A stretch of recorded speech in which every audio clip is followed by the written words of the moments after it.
Assalamu alaikum, مرحبا بكم قناة Apprendre Français. Notre cours aujourd'hui, la production écrite, quatrième année moyenne، وضعية دماغية السنة الرابعة متوسط. هذه الوضعية تجدوها في الفروض والاختبارات. يطلب منكم كتابة فقرة على مدينة غرداية وكتابة فقرة على مدينة الجزائر. نبدأ بركة الله وضعيتين. نبدأ بركة الله. الوضعية الأولى عن الجزائر، عفوا عن غرداية. غرداية لا كابيتال دي مزاب. دي مزاب يعني هي ولاية المزاب. غرداية في بارتي دو سيفياي فيل. غرداية هي جزء من هذه المدن القديمة السحرية. فيل ماجيك qui fascine le touriste grâce à son patrimoine, ses paysages, son climat et son artisan.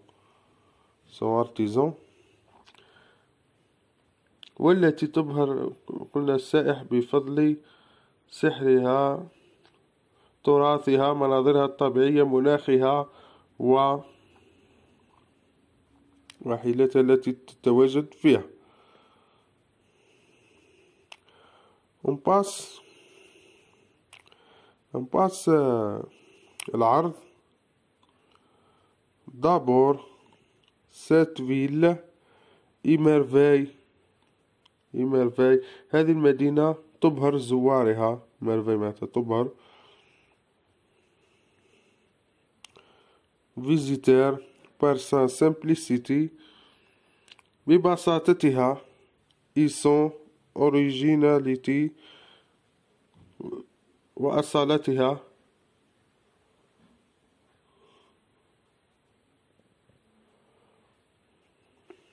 Ici rues sont pour la plupart étroites وشوارعها في الغالب ضيقة.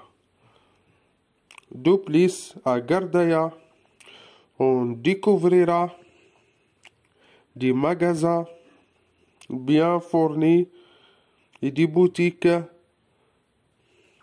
d'artisanat. بالإضافة نكتشف وجود محلات تجارية مجهزة بالحرف اليدوي، يعني بوتيك d'artisanat. Enfin, chaque oasis de cette merveilleuse ville du sud algérien offre aux visiteurs un lieu de repos et sert de refuge durant les grandes chaleurs.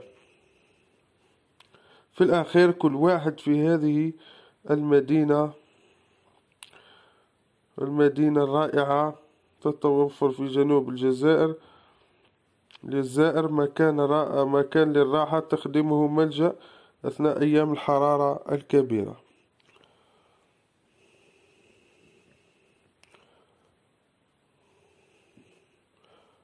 En définitive, si vous cherchez un endroit pour passer de bonnes vacances, n'hésitez pas à aller à Gardaya.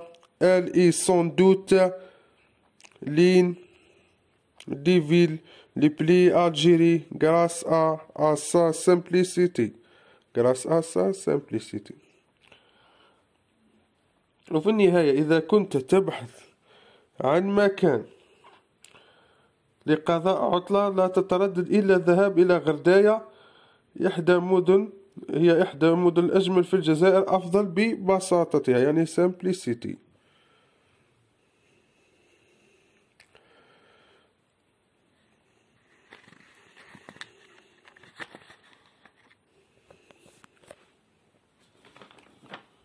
On passe au deuxième paragraphe, c'est l'Algérie. Pourquoi visiter Alger? لماذا تذهب إلى الجزائر؟ أو نبدأ على بركة الله. Pendant ma visite à la ville, émerveillé par sa beauté et son charme personnellement. خلال زيارة مدينة الجزائر أذهلت بجمالها وسحرها أنا شخصيا personnellement.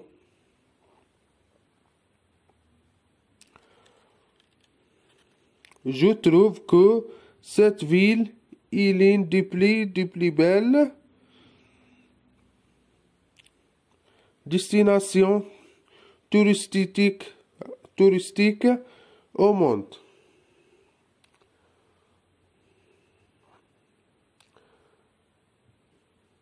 قلنا خلال زيارة مدينة الجزائر أذهلت بجمالها وسحرها أنا شخصيا أجد هذه المدينة هي إحدى أجمل الوجهات السياحية في العالم.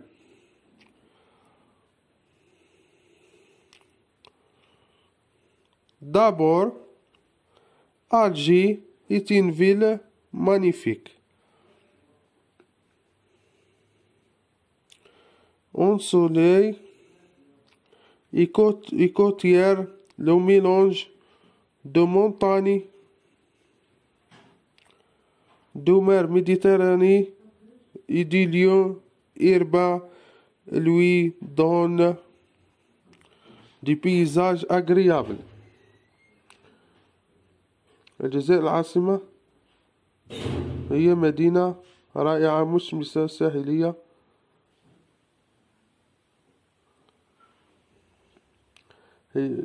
مزيج من جبال وبحر أبيض متوسط وأماكن حضارية يعطيها مناظر طبيعية خلابة. Ensuite, cette ville possède une architecture particulière. Il y a un mélange de styles selon les époques ottomanes européennes.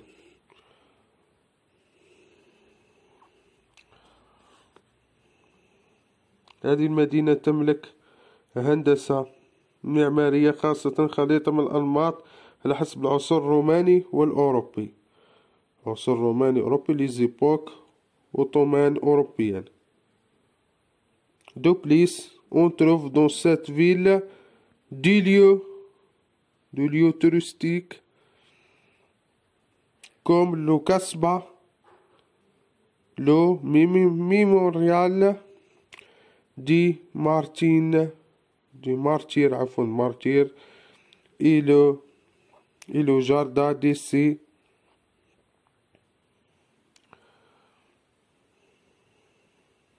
إضافة لذلك نجد في هذه المدينة مثل القصبة مقام الشهيد وحديقة تجارب جاردان ديسي يعني حديقة تجارب.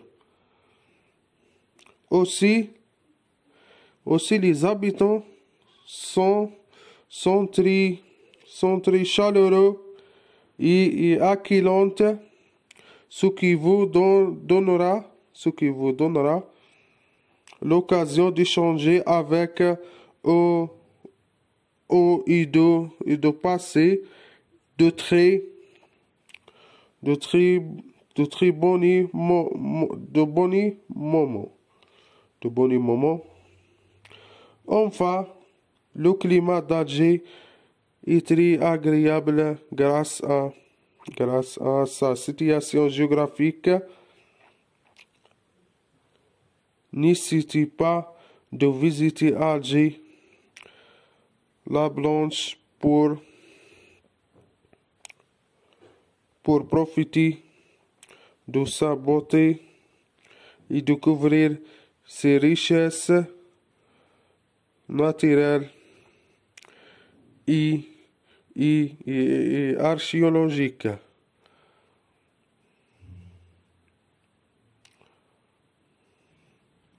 قلنا إضافة ذلك نجد في هذه المدينة مثل القصبة مقام الشهيد وحديقة التجارب. سكانها جد مودون يعني محبون مضيافون للذي يعطيها فرصة تبادل معهم قضاء أحلى أوقات. مناخ الجزائر جد رائع بفضل موقعها الجغرافي.